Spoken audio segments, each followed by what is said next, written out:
Assalamualaikum warahmatullahi wabarakatuh. Salam sejahtera, salam hormat kepada para pelajar dan juga para penonton sekalian ya. Baik, kita akan teruskan pembelajaran kita untuk bab yang ketujuh dalam silibus matematik tambahan KSSM tingkatan 5 di bawah tajuk pengaturcaraan linear. Okey, anda seperti biasa akan ditemani oleh rakan anda iaitu saudara Amir yang handsome ni. Amir? Ya cikgu. Meh, dah lama Meh kita tak buat video kan Meh kan? Betul cikgu, betul.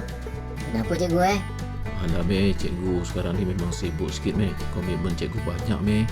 Oh, macam tu cikgu Tak apalah cikgu, ikut kesempatan cikgu lah cikgu. Okey, terima kasih Meh. Okey Meh, macam mana pun Meh, kita kena ucapkan terima kasih Meh kepada para subscribers, kawan-kawan Amir, kawan-kawan cikgu juga yang sentiasa memberi sokongan kepada channel Terjayaan Maths ni. Kami kan? Betul cikgu.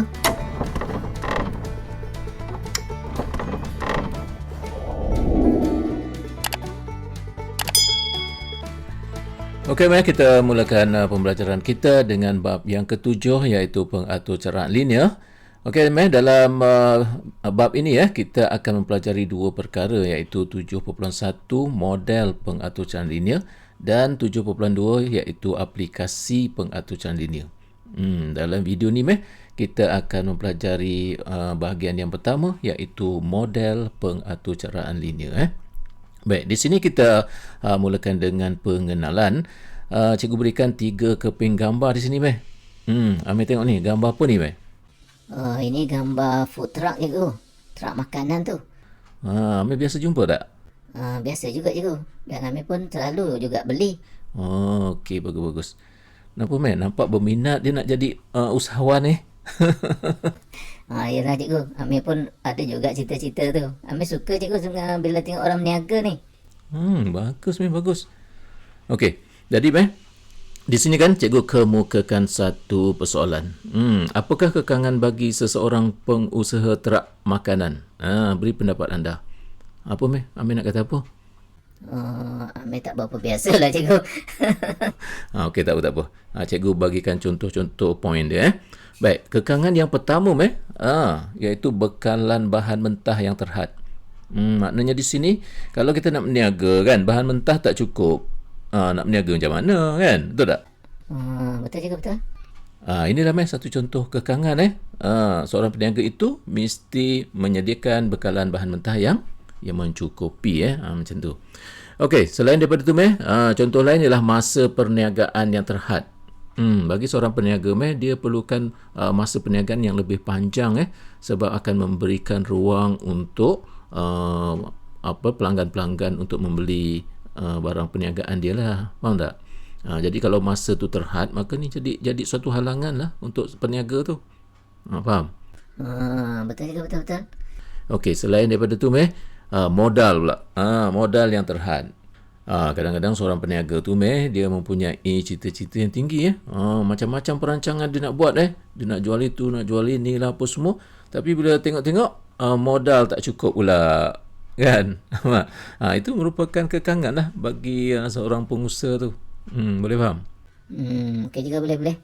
Baiklah, inilah 3 contoh kekangan. Ini contoh je, banyak lagi kekangan lain ini cikgu bagi 3 contoh saja. Okey. Baik, soalan yang seterusnya yang nak diajukan di sini ialah apakah matlamat utama seseorang peniaga? Amir rasa apa? Apa dia matlamat utama seorang peniaga? Dapat untung besar lah cikgu. Kan cikgu kan? Betul. Bagus Memang itulah matlamat seorang peniaga. Dia nakkan apa? Keuntungan maksimum. Betul tak? Tapi jangan lupa ada satu lagi, iaitu dia nakkan kos yang paling minimum. Kos paling minimum, keuntungan paling maksimum. Yang itu matlamat peniaga, betul tak? Betul juga, betul. Jadi sekarang ni timbul persoalan pula macam mana seorang peniaga tu dia nak menguruskan perniagaan dia nak dapatkan keuntungan maksimum, dia nak dapatkan kos yang paling minimum, dalam masa yang sama dia nak kena pertimbangkan kekangan-kekangan yang mereka hadapi. Jadi macam mana mereka nak uruskan ni? Amir ada idea tak? Tak tahulah pula cikgu. Macam mana cikgu Di sini dia memerlukan satu konsep matematik.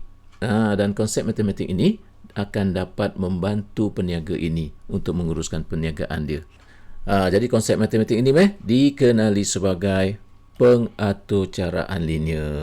Inilah yang kita nak belajar. Oh, macam tu cikgu Tapi macam mana cikgu pengaturcaraan linear ni apa dia cikgu Sabarlah kita nak belajar lah ni Okey cikgu, okey. Tak sabar Excited cikgu, excited. Okey kita teruskan pembelajaran kita dengan melihat slide yang seterusnya ni. Okey, di sini kita buat aktiviti penerokaan Okey, dalam konteks ini cikgu nak berikan satu situasi baru di mana situasi ini dia juga menggunakan konsep pengaturcaraan linear ni Okey, situasinya seperti ini. Puan Faridah ditugaskan untuk membeli buku rujukan sains dan matematik bagi perpustakaan sekolah tertakluk kepada syarat-syarat yang berikut. Okey. Jadi Puan Faridah ni dia merupakan seorang guru perpustakaan di sekolah dia Okey, kemudian dia ditugaskan untuk membeli buku sains dan matematik lah untuk dimuatkan di dalam perpustakaan sekolah tersebut Okey, semasa dia nak membeli tu ada syarat-syarat yang perlu dipatuhi Okey, yang pertama jumlah bilangan buku rujukan tidak melebihi 80 buah. Okey. Itu syarat pertama Syarat yang kedua ialah bilangan buku matematik tidak boleh melebihi 2 kali ganda buku sains. Manakala syarat yang ketiga ialah bilangan buku matematik melebihi buku sains sekurang-kurangnya 10 buah buku. Macam tu Okey Cikgu, kenapa nak ada syarat-syarat ni cikgu Mestilah sebab apa? Bila dia nak beli buku-buku ni, mestilah dia beli mengikut keperluan. Betul tak? Selain daripada tu kan kita ada bajet jadi maknanya kalau tak ada syarat ni nanti terlebihlah bajet tu, tak cukup pula duit. Betul kan? Betul juga cikgu Okey. Jadi daripada sini kita diminta untuk apa tahu? Untuk hitungkan dua perkara. Yang pertama ialah bilangan maksimum buku matematik yang boleh dibeli. Dan perkara yang kedua ialah kos minimum untuk membeli semua buku jika kos sebuah buku sains dan matematik ialah RM4 dan RM2 masing-masing. Jadi maknanya macam mana cara kita nak jawab dua soalan ni? Ada idea tak? Tak tahu lah cikgu. Okey, dia macam ni di sinilah juga dia memerlukan pengaturcaraan linear. Macam tu Okey, tak apa. Nanti kita akan bincang lebih lanjut lagi Okey Okey cikgu, okey. Okey kita teruskan dengan slide yang seterusnya ni. Okey, di sini cikgu nak perkenalkan kepada Amir ialah istilah-istilah yang terkait dengan pengaturcaraan linear ni Okey, kita mengambil contoh situasi Puan Faridah ni.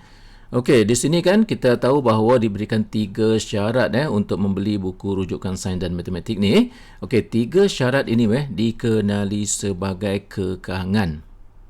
Okey, boleh Oh, yang ini kekangan cikgu inilah Okey seterusnya masalah yang diberikan ni yang diberikan dalam bentuk tulisan yang panjang-panjang ni biasanya sukar untuk kita fahami kan kan? Betul cikgu, betul. Ada ke cikgu cara nak mudah? Ada Caranya ialah kita terjemahkan masalah ini ke dalam bentuk-bentuk lain yang mudah kita faham. Contohnya macam kita terjemahkan, pindahkan ke dalam bentuk gambar rajah ke, dalam bentuk graf ke, dalam bentuk jadual ke. Macam itulah. Jadi nanti lebih mudahlah untuk kita faham. Betul tak? Oh, okey cikgu, okey.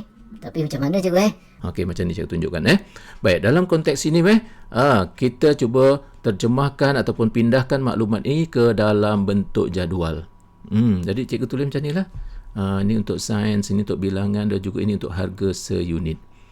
Okey, di sini kan kita tidak tahu bilangan sebenar buku sains dan juga matematik kan. Oleh itu kita gunakan satu pemboleh ubah lah kat sini.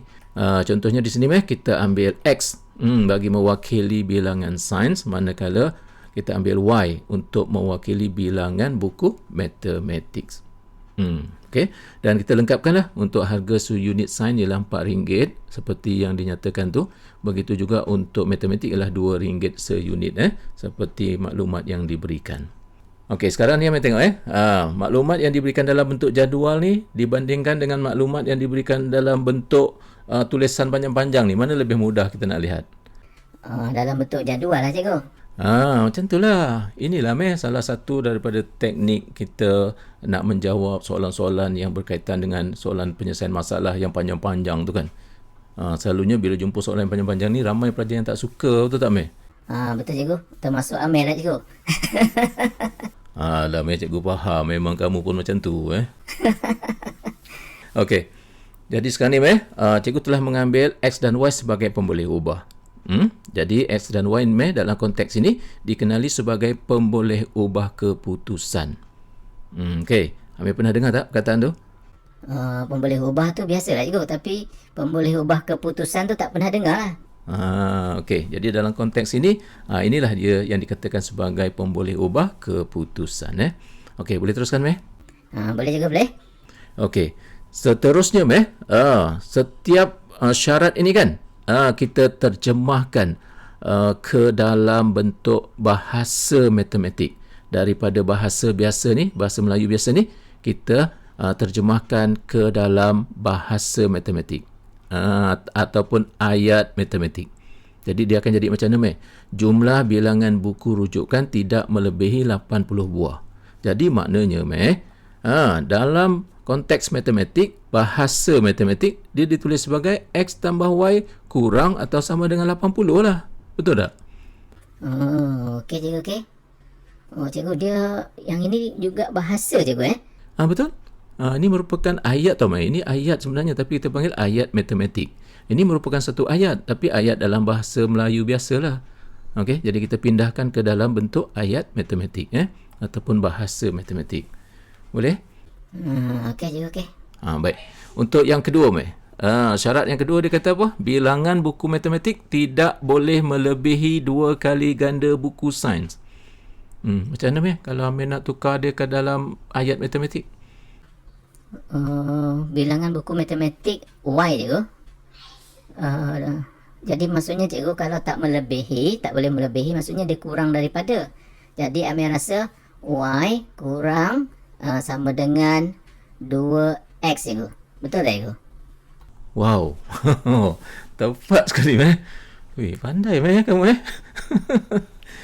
Alah cikgu, Amir cuba-cuba je, kebetulan betul. Wish. Itu baru cuba-cuba dah betul belum buat betul-betul lagi. Okey, kalau macam tu cuba Amir teruskan untuk yang ketiga. Bilangan buku matematik melebihi buku sains sekurang-kurangnya 10 buku. Nak tulis macam mana? Yang ni cikgu yang ni cikgu tunjuklah cikgu. Saya render dah tadi nampak muka belagak aja tadi. Okey, dia macam ni kalau bilangan buku matematik melebihi buku sains, maksudnya Y tolak X lah. Itu adalah bilangan lebihan dia, Y tolak X tu kan. Itu lebih besar sama dengan 10. Okey. Cikgu, Amir nak tanya, kan dikata sini kan sekurang-kurangnya 10 buku. Tapi kenapa cikgu tulis lebih besar daripada? Kenapa tak kurang daripada cikgu? Bagus soalan tu. Di sini ramai yang salah faham tentang maksud sekurang-kurangnya. Sekurang-kurangnya tu dengan kurang daripada tak sama tau sekurang-kurangnya maka kena lebih besar atau sama dengan 10 lah. Maksudnya dekat sini, contoh cikgu bagilah. Kalau Amir nak ikut cikgu pergi McD katakan. Amir mesti ada dalam poket, mesti ada sekurang-kurangnya RM10 baru boleh ikut cikgu. Nampak tak? Jadi maksudnya Amir tak boleh ada kurang daripada 10. Betul tak? Okey cikgu, okey, faham. Jadi maksudnya kalau sekurang-kurangnya dengan kurang daripada tu tak samalah. Kalau kurang daripada 10, maka tanda dia kurang daripada 10. Tapi kalau sekurang-kurangnya, maka tandanya ialah lebih besar sama dengan 10. Macam itulah. Itu beza antara sekurang-kurangnya dengan kurang daripada. Boleh faham tak beza ni? Okey cikgu, okey. Nasib baiklah Amir tanya soalan tu. Sebenarnya memang ini ramai pelajar buat kesilapan tentang perkara ni Jadi harap-harap lepas ni jangan buat silap dah. Okey teruskan Okey cikgu, okey. Okey, Meh. Seterusnya di sini, Meh. Apa yang kita buat ini, kita telah menterjemahkan masalah ni ke dalam bentuk yang lebih mudah. Kemudian kita telah terjemahkan bahasa biasa ni kepada bahasa matematik ataupun ayat-ayat matematik. Okey, semua ni, Meh, dikenali sebagai model matematik. Nampak tak? Oh, okey juga, okey. Ingatkan model tu orang je juga boleh jadi model Apa kaitan pula, Meh? Lawak lah, Meh, kamu ni. Yelah cikgu, bila sebut model tu. Wish, kamu ni advance sangat pemikiran tu, Ini, Meh, dalam bahasa Inggeris dipanggil mathematical model. Macam tu lah, nampak tak? Boleh faham? Okey cikgu, okey cikgu. Okey, Meh, seterusnya, Meh, ada satu lagi istilah yang perlu kita fahami di sini. Di sini, Meh, cikgu tunjukkan satu fungsi, iaitu K sama dengan 4X tambah 2Y. Okey, fungsi K ini merujuk kepada apa tau, Meh? Merujuk kepada kos. Kos untuk membeli buku ni, sains dan matematik ni. Okey, 4 ni RM4 kan? Okey, X itulah bilangan buku sains. 2 RM2. Y itu bilangan buku matematik. Jadi nak dapatkan kos dia, inilah dia, fungsi dia. Betul tak? Okey cikgu, okey. Okey, fungsi ni, Meh, dikenali sebagai fungsi objektif. Tu istilah dia. Okey cikgu, okey. Macam-macam cikgu istilah dia. Iyalah, Meh. Satu konsep baru yang kita nak belajar. Mestilah macam tu. Okey, boleh teruskan, Meh? Boleh cikgu, boleh. Model. Okey, Meh, berdasarkan kepada perbincangan tadi, kita telah pun mengenali 3 istilah ini, iaitu model matematik, kekangan dan juga fungsi objektif. Okey, Meh, kita lihat sepintas lalu apa yang dikatakan sebagai model matematik, iaitu huraian suatu sistem menggunakan konsep dan bahasa matematik. Manakala kekangan ialah suatu keadaan untuk mengoptimumkan suatu masalah yang memuaskan syarat-syarat tertentu. Manakala fungsi objektif ialah suatu fungsi yang hendak dimaksimumkan atau diminimumkan. Boleh, Meh? Oh, cikgu nak kena hafal ke cikgu semua ni? Tak payahlah, Meh. Yang ni cuma pernyataan-pernyataan rasmi je, seperti mana yang tercatat dalam buku teks tu. Oh, tak payah hafal cikgu lega cikgu. Apalah kamu ni, Meh? Nak mudah ni, Meh? Mestilah cikgu. Okey. Okey, Meh, kita teruskan pembelajaran kita, Meh, dengan slide yang seterusnya ni. Okey, di sini kita nak mempelajari tentang memahami model matematik secara grafik. Jadi model matematik tadi, macam mana kita nak wakilkan secara grafik? Baik, di sini kan kita ambil kertas graf dan kemudian kita lukiskan siap-siap sini paksi X dan paksi Y. Okey, dengan skala-skala dia lah. Okey. Baik, di sini, Meh, kita mengambil satu garis lurus. Garis lurus ini, Meh, selari dengan paksi X dan dia memintas paksi Y pada nilai 3. Jadi garis lurus ini, Meh, persamaannya ialah Y sama dengan 3. Okey. Baik, kemudian, Meh, apa yang dapat kita lihat di sini ialah garis merah ini telah membahagi kertas graf ini kepada 2 bahagian. Satu bahagian sebelah bawah, satu bahagian di sebelah atas. Okey. Jadi, Meh, kita lorekkan kawasan yang di sebelah bawah ni. Dan kawasan sebelah bawah ni, Meh, merupakan suatu rantau. Kita panggil rantau. Okey, di mana rantau ini mewakili Y kurang atau sama dengan 3. Boleh faham, Meh? Okey cikgu, okey. Jadi maknanya cikgu, satu kertas samaan itu merupakan satu rantau lah cikgu Betul. Ui, bijak kamu berfikir, Meh. Bagus. Betul, tepat sekali tu, Okey, kalau macam tu, Meh dah faham tu. Untuk rantau yang di sebelah atas ni kita nak tulis macam mana, Meh? Oh, jadi yang atas ni Y lebih besar daripada 3 lah cikgu. Yes, tepat sekali. Wish. Kalau Amir dah pandai, kita berhenti je lah, Meh. Kita balik lah sekarang. Alah cikgu ni pelik saya je. Okey, untuk yang kedua ni, Meh, cuba Meh tengok ni. Di sini diberikan suatu garis lurus di mana garis lurus ini selari dengan paksi Y. Kemudian dia memintas paksi X pada nilai 2. Jadi apa, Meh, persamaan garis lurus dia? X sama dengan 2 lah cikgu. Okey, bagus. Persamaannya lah X sama dengan 2. Nampaknya, Meh, di sini garis lurus ini telah membahagi kertas graf ini kepada 2 bahagian. Jadi kita lorekkan katalah di sebelah kanan ni kan. Maka kawasan berlorek ini menyatakan kawasan apa? Kawasan X lebih besar daripada 2. Kalau begitu, yang sebelah kiri adalah kawasan X kurang daripada 2. Okey. Cikgu, Amir nak tanya sikit ni. Macam pelik aja cikgu, garis ni kenapa? Garis yang pertama ni cikgu lukiskan penuh. Garis yang kedua ni cikgu lukiskan putus-putus macam ni cikgu. Nampak pun Amir. Saja cikgu tak nak tanya, nak tengok kamu perasan tak? Amir perasan lama dah cikgu. Yelah, kamu memang suka perasan. Cikgu pun tahu. Okey. Jadi sebenarnya, Meh, nampak yang membezakan ni, kenapa? Meh tengok di sini. Sekiranya garis itu putus-putus, nampak tak? Dia X lebih besar, tak termasuk sama dengan, nampak? Yang sini, X kurang daripada 2 tak termasuk sama dengan, Tapi kalau garis tu garis penuh, dia termasuk sama dengan, nampak? Oh, betul juga cikgu Itulah Meh yang membezakan garis yang penuh ni dengan garis yang putus-putus ni. Garis yang penuh ni Meh kita panggil sebagai garis padu. Garis yang putus-putus ni Meh kita panggil sebagai garis sempang. Garis padu dan garis sempang. Itulah yang membezakan dia. Boleh? Okey cikgu, okey. Okey Meh, seterusnya Meh kita lihat contoh yang ni pula. Kalau tadi garis yang selari dengan paksi X dan juga paksi Y kan. Tapi kali ni garis yang condong Okey, garis condong ini persamaannya ialah Y sama dengan X. Jadi garis ini juga telah membahagi kertas graf ini kepada 2 bahagian. Satu bahagian atas, satu bahagian bawah. Jadi kita lorekkan satu bahagian di sini. Di sebelah bawah kan. Ini adalah kawasan ataupun rantau Y kurang sama dengan X. Termasuk sama dengan sebab dia gunakan sini garis padu. Manakala yang sebelah atas, ini adalah kawasan Y lebih besar sama dengan X. Okey, seterusnya kita tengok contoh yang satu lagi di sini Ini adalah satu garis condong juga dan garis ini ialah Y sama dengan negatif X dan dia juga telah membahagi kertas graf ini kepada 2 bahagian atas dan bawah. Katalah kita lorekkan di sebelah atas Jadi sebelah kawasan atas ni ini adalah kawasan Y lebih besar daripada negatif X. Manakala yang bawah ni ialah Y kurang daripada negatif X.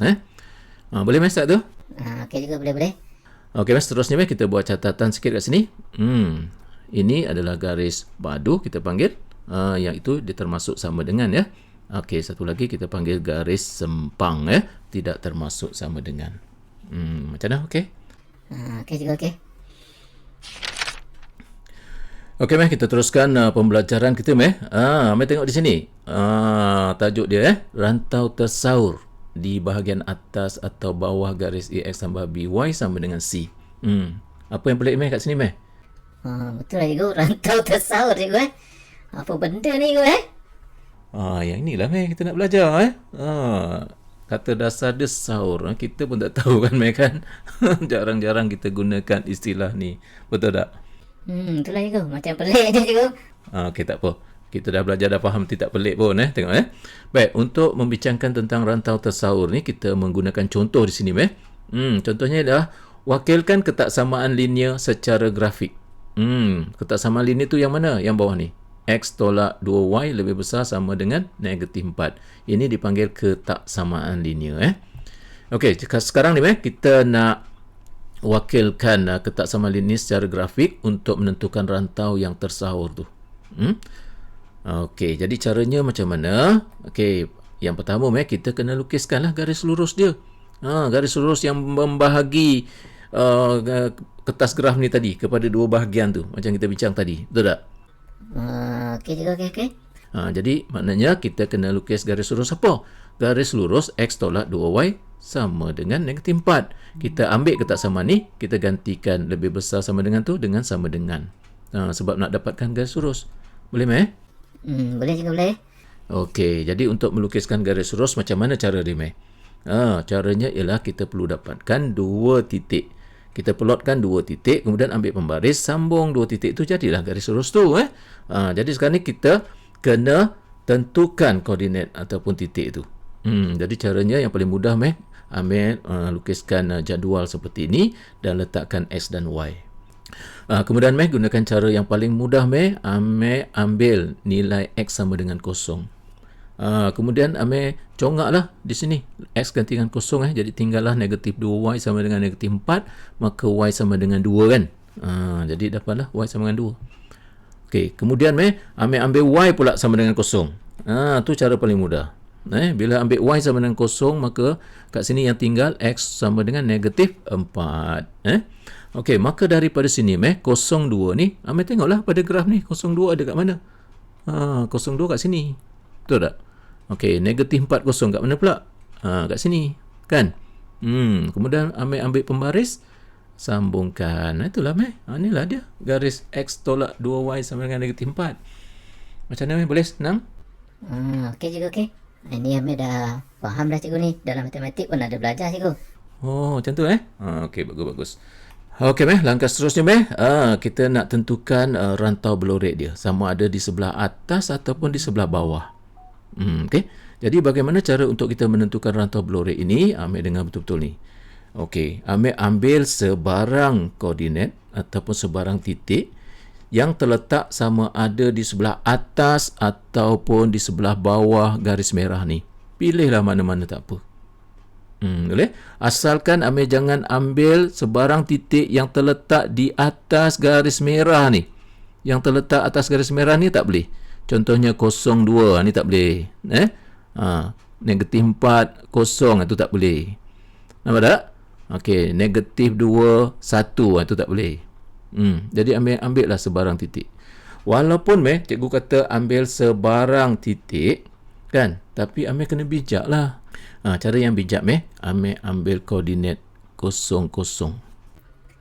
Kenapa cikgu? Kalau pilih yang lain tu tak bijak kan cikgu? Tak, dia bijak juga tapi orang kata bijaklah sangat macam tu. Tapi kenapa cikgu Dia macam ni kenapa yang cikgu kata ambil 00 ni cara yang bijak? Sebab kita nak gantikan dalam ketaksamaan ni. Nak gantikan X dengan 0, Y dengan 0 kan senang nak kira. Betul tak? Kalau ambil koordinat yang lain boleh juga, tapi kena kira lah. Susah lah sikit nak kira. Ambil kalkulator lah apa semua. Betul tak? Okey. Jadi lepas kita ambil 00 ni kan, kita gantikan dalam ketaksamaan ni. Gantikan X0, Y0 dia jadi macam ni lah. Kan? Kemudian kita ringkaskan, akhirnya kita dapat macam ni. Kita dapat satu pernyataan matematik di sini, iaitu 0 lebih besar sama dengan negatif 4. Nampak tak? Sekarang ni Amir tengok, ini adalah satu pernyataan matematik, mathematical statement. Persoalannya adakah ini satu pernyataan matematik yang benar ataupun satu pernyataan matematik yang palsu? Kita nak tengok yang tu. Benar tak 0 lebih besar pada negatif 4? Ni benar cikgu. Yes, okey. Ini adalah satu pernyataan yang benar. Jika sekiranya dia pernyataan yang benar maka kawasan belorek itu akan berada di kawasan tempat titik yang kita ambil tadi. Kan 00 berada di sebelah bawah garis merah ni kan? Maka rantau beloreknya akan berada di sebelah bawah garis merah tu. Macam itulah. Boleh faham? Okey cikgu, okey. Tapi cikgu, kalau dapat pernyataan yang palsu? Kalau dapat pernyataan yang palsu, maka rantau beloreknya berada di kawasan yang bertentangan, iaitu sebelah atas lah. Macam tu cikgu Macam mana boleh? Okey cikgu, faham. Okey daripada sini dapatlah kita nyatakan bahawa kawasan belorek ini merupakan kawasan X tolak 2Y lebih besar sama dengan negatif 4. Boleh Okey, boleh cikgu, boleh. Okey, jadi di sini semua nilai X dan nilai Y yang terletak di dalam kawasan belorek ini dikenali sebagai nilai tersaur. Amir dah nampak dah maksud tersaur tu? Okey cikgu, okey. Faham. Macam tu lah Itu yang dimaksudkan dengan nilai tersaur Okey, dan seterusnya, oleh itu rantau belorek ini dikenali sebagai rantau tersaur. Jadi Amir tengok balik kepada tajuk di atas tadi, rantau tersaur. Dah faham dah? Jadi maknanya rantau belorek lah cikgu kan? Betul, iaitu rantau belorek yang memenuhi ataupun memuaskan ketaksamaan linear ini. Itulah maksud dia. Macam mana? Menarik. Okey, Meh. Kita teruskan, Meh, dengan melihat satu contoh lagi, Okey. Masih macam tadi juga, Meh, iaitu wakilkan ketaksamaan linear secara grafik, cuma ketaksamaan linear ni berbeza bandingan yang tadi, iaitu 2y tolak 3x lebih besar daripada 12. Jadi langkah penyelesaian dia sama je, Meh. Yang pertama, kita kena lukiskan garis lurus. Okey, boleh Meh tunjukkan? Baik, cuba cikgu Okey, langkah yang pertama ni cikgu, untuk melukiskan garis lurus, kita ambil ketaksamaan linear ni cikgu, kita gantikan tanda lebih besar ni, kita gantikan dengan sama dengan cikgu. Okey, bagus. Okey, seterusnya cikgu, kita binakan jadual kita untuk nilai x dan nilai y. Dan cara yang terbaik seperti mana cikgu kata tadi, kita ambil nilai x kosong. Kemudian kita kira kat sini cikgu untuk dapatkan nilai y dia. Dan akhirnya cikgu kita dapat nilai y sama dengan 6. Kemudian kita gantikan y pula cikgu dengan kosong. Kemudian cikgu kita gantikan dalam persamaan ni, maka dapatlah nilai x ialah negatif 4. Okey, Meh, bagus. Okey, teruskan. Kemudian cikgu kat sini 06 ni kita tandakan titik 06 cikgu ada kat sini, titik 06 tu. Okey, kemudian cikgu negatif 40 tu ada kat sini cikgu. Negatif 40 kita tandakan. Kemudian cikgu kita ambil pembaris, kita sambungkan dua titik ni cikgu. Maka inilah cikgu garis lurus 2y tolak 3x sama dengan 12. Okey, bagus Okey, Meh, cikgu nak tanya kat sini, kenapa Amel lukiskan garis sempang kat sini, Meh? Garis putus-putus ni. Yelah cikgu, sebab dekat sini dia menggunakan lebih besar daripada 12, tak termasuk sama dengan kat sini cikgu. Kalau termasuk sama dengan, baru kita gunakan garis yang padu tu. Okey, bagus. Okey, teruskan, Meh. Macam mana nak tentukan rantau tersaur dia? Okey, langkah yang kedua cikgu, untuk menentukan rantau yang tersaur ataupun rantau berlorek ni, dengan cara cikgu, kita ambil sebarang koordinat sama ada di sebelah atas ataupun di sebelah bahagian bawah untuk kita gantikan ke dalam ketaksamaan ni cikgu. Jadi di sini cara yang bijak macam mana yang cikgu kata tadi, kita ambil 00, koordinat 00 ni. Okey, kemudian cikgu kita gantikan x dan y dengan 0, maka nanti cikgu kita dapat tulis satu pernyataan matematik seperti ni cikgu, iaitu 0 lebih besar daripada 12. Jadi kat sini cikgu kita akan buat pertimbangan lah, sama ada ini pernyataan yang benar ataupun pernyataan yang palsu. Okey, bagus, Meh, bagus. Okey, jadi ni pernyataan apa ni, Meh? Takkan 0 lebih besar daripada 12 cikgu, ini pernyataan yang palsu lah cikgu. Okey, bagus. Ini adalah satu pernyataan yang palsu. Okey, kemudian, Meh? Kemudian cikgu, kalau ini merupakan satu pernyataan yang palsu, maka kawasan yang di mana titik 00 itu berada, maka itu bukan kawasan yang tersaur. Kawasan yang tersaur adalah kawasan yang bertentangan dengan dia cikgu. Jadi maksudnya dalam konteks ini, kawasan yang tersahur bukan tersahur, Meh. Sahur tu nak puasa tersahur. Betul cikgu, betul. Alah cikgu, tersilap sebut sikit je. Alah, Meh saja je gurau, Meh. Okey, betul Meh. Okey cikgu, kalau begitu rantau tersaurnya cikgu berada di sebelah bahagian atas. Betul cikgu Bagus, cerdik kamu, Meh.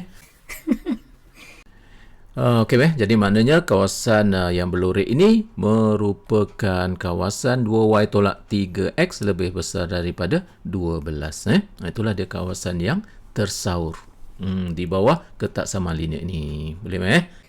Okey cikgu, boleh cikgu. Okey, Meh. Kita teruskan dengan slide ni, Meh. Di sini, Meh, dia melibatkan lebih daripada satu ketaksamaan linear, Meh. Nak wakilkan dalam bentuk grafik, Okey, jadi macam mana, Meh, kita nak buat, cara dia sama saja, mengulangi balik apa yang kita bincang tadi, Cuma sekarang yang bezanya kita akan melibatkan 3 ketaksamaan sekali, Okey, maknanya kita kena buat satu persatu, Baik, yang pertama ni cikgu tunjuk dulu, nanti yang kedua Meh pula, Boleh juga, boleh. Okey, yang pertama ni, langkah pertama kita lukiskan garis lurus. 2x tambah y sama dengan 60. Seperti mana kita kata tadilah, ambil X sama dengan kosong, cari nilai Y dia, kemudian gantikan Y kosong, kemudian dapatkan nilai X. Okey, maka daripada sini kita dapat tentukanlah titik dia ataupun koordinat dia, 060, kita plotkan di sini 060, kemudian 30 kosong, kita plotkan kat sini 30 kosong, kemudian ambil pembaris. Dan inilah dia garis lurus 2X tambah Y sama dengan 60. Okay.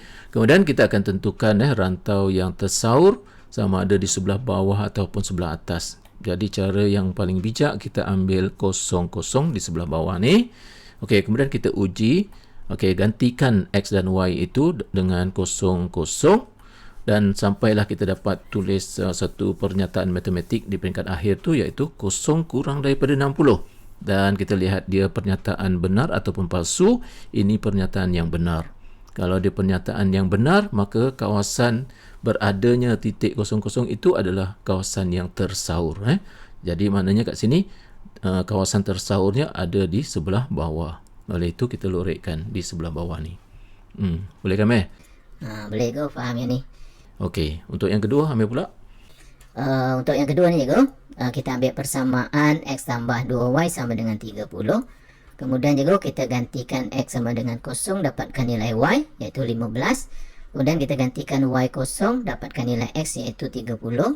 Dan kemudian juga kita plotkan titik 0, 15 di sini. Kemudian 30 kosong ada di sini. Kemudian juga kita ambil pembaris, kita sambungkan.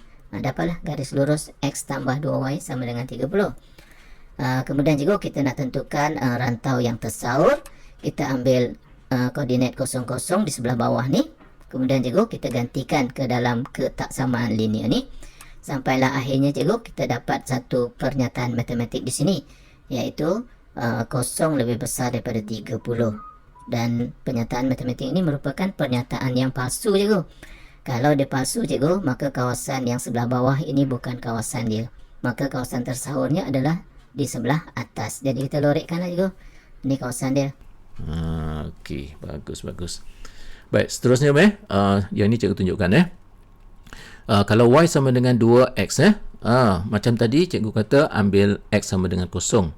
Tapi sekarang ni kalau kita ambil X sama dengan 0, maka kita dapat Y sama dengan 0 juga. Kan?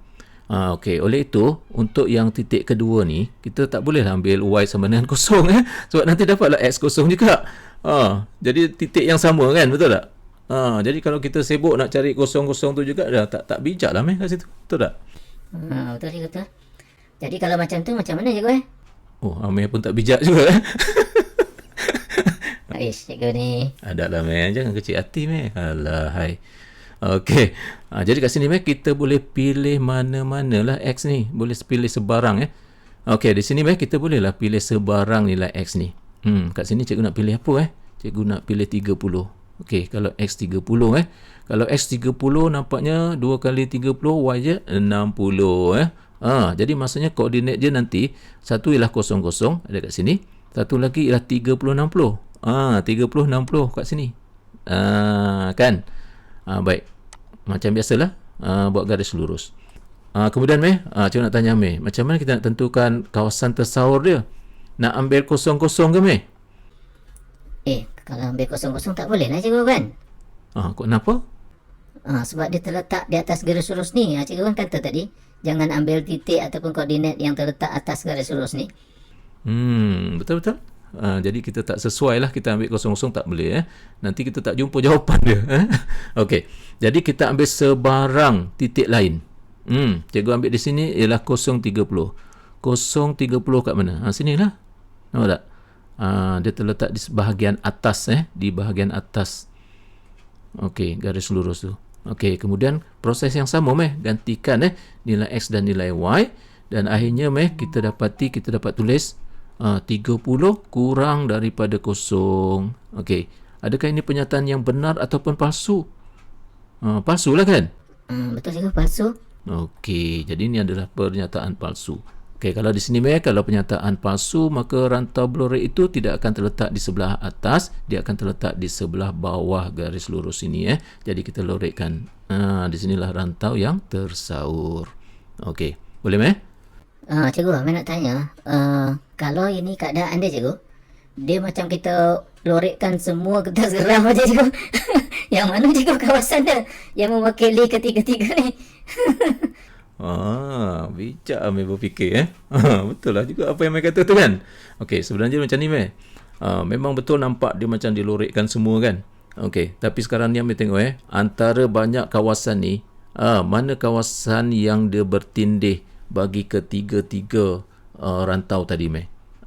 Tiga-tiga rantau tadi dia bertindih kat mana? Oh, kat sini, cikgu, kat tengah-tengah ni. Betul-betul. Jadi maknanya di sinilah kawasan yang kita nak tu. Nampak tak? Jadi kita bukan nak lorekkan semua. Kita lorekkan tempat di mana dia bertindih antara ketiga-tiga ketaksamaan tu tadi. Ketiga-tiga rantau tadi tu. Boleh faham? Oh, okey. Okey, jadi daripada sini di sini kita katakan inilah dia rantau yang tersaur di bawah ketiga-tiga ketaksamaan ini tadi. Jadi biasanya kita akan labelkan sini sebagai R. Itu adalah rantau R.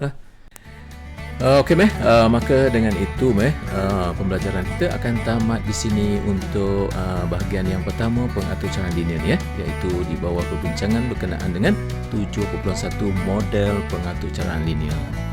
Macam mana boleh Okey, cikgu, boleh. Okey kita jumpa lagi Okey, cikgu, terima kasih, cikgu. Okey sama-sama.